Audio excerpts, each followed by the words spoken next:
Number two thing, yeah, what you are telling about CRZ is right. I mean, the CRZ is not a perfect act. But the thing is that the act should be changed, or it is still not changed. The proposal should be that it should keep in mind what it aims at. Means if it gives a blanket opening, then it would be taken up by this thing. So one day you will see a cold storage in the same place you would see a year later a 5-star hotel, because it would have been bought out by a big company. That is what is happening in all these areas. Because in Goa it's not happening. Yeah. See, the whole Goan economy to a substantial extent depends on their tourism, and which is happening on the coastal areas. Yeah. So they stop this. In spite of the fact that they can still set up a hotel, the local people are very, very wary about such things. They will oppose very strongly if any big 5-star hotel is coming. I think such things can be brought into this management zone. Right. There's a scope. Yeah, I mean, it should be a flexible, imaginative law. It shouldn't be like, as I said, laws are made, and the loopholes in the laws, or the laws are made in such a way that there are inherent loopholes to allow profiteering to happen in this way. I think in Koppal district we heard that 10,000 acres is being acquired, and it's being acquired with arm twisting of and it's not very productive, it's actually quite poor farmers. Where? Koppal district. Koppal, yeah. And it's 10,000 acres, Reddy Brothers, it's a company called Brahmani Steel. I think Brahmani Steel has an Andhra version and a Karnataka version. It's also in partnership with Jagannath Reddy's wife, I think. Yeah, the POSCO thing.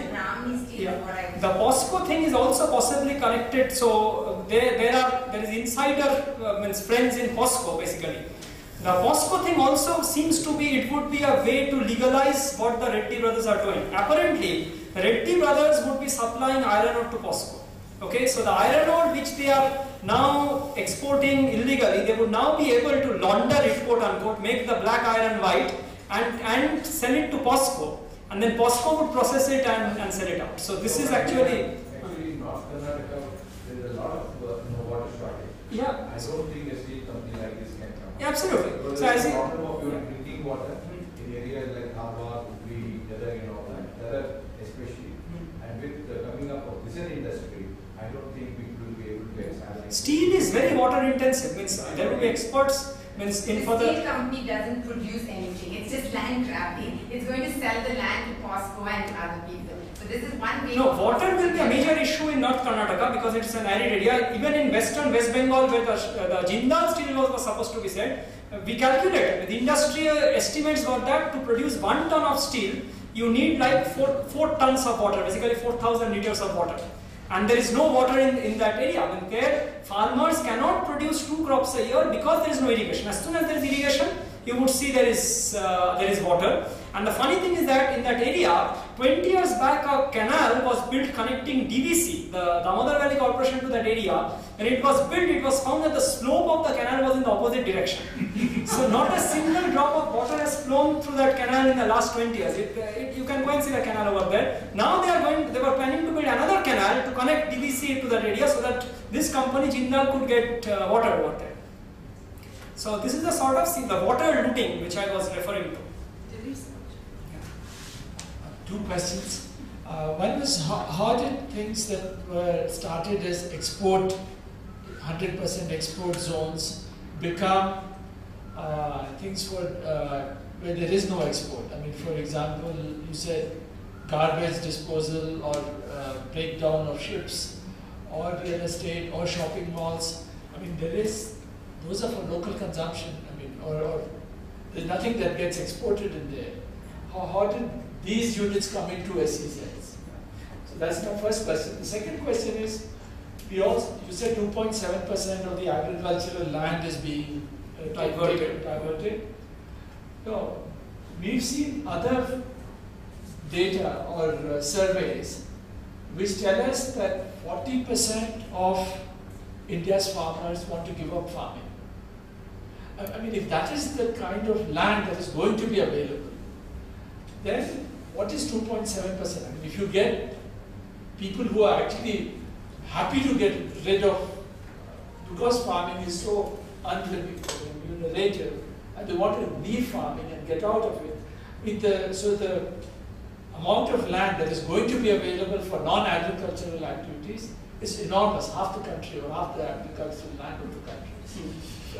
I mean, so how does that jive with this, I mean, the scale of the problem that you're describing? Okay, yeah. They are interesting. The second question, this is a big discussion, but I'll try to answer it shortly. The first question is easy. What the SEZs are based on, basically they have to show net foreign exchange earning. That is basically what their export, the final bottom line is. You can show net foreign exchange earning by whatever means you want to. Okay? That means if you set up a housing complex and you have NRIs buying flats over there with dollars, you are very well export zone. So the net thing what they have to show is foreign exchange earnings. Be it by export, be it by recycling, okay, be it by providing service to some offshore company. Okay, so for example, if a offshore company sends a toxin-laden ship, you break it down, you get money from that company, you show net foreign exchange earnings, you are fine. Okay, so that is the criteria, net foreign exchange earnings. Okay. Number two, the question which you have asked. This is a very contentious question. Means 40% of farmers wanting to give up their land. Okay. Now, the reason why, and there are a lot of things which we can go into, but there is no time. Firstly, still a large majority of farmers in India are landless.